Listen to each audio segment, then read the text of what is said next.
यानी सच्चिदानंद घन ब्रह्म की वाणी में।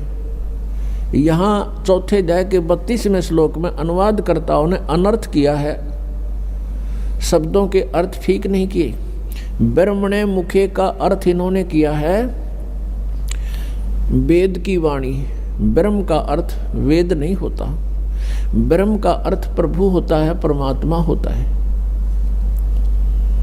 और ब्रह्मणे का अर्थ होता है बड़ा भगवान, यानी सच्चिदानंद घन ब्रह्म। जैसे वेद तो विधान है प्रभु का और ब्रह्म परमात्मा है।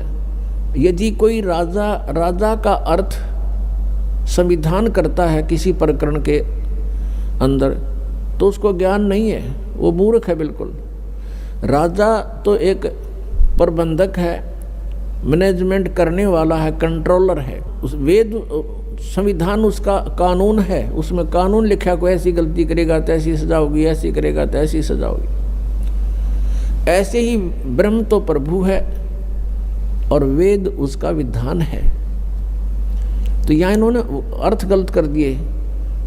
ब्रह्मणे मुखे का अर्थ है सच्चिदानंद घन ब्रह्म की वाणी।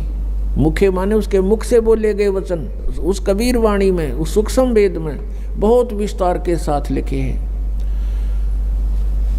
और उस ज्ञान को चौथे अध्याय के 34वें श्लोक में कहा कि वो तत्व ज्ञान है। उस तत्व ज्ञान को तू तत्वदर्शी संतों के पास जाकर समझ।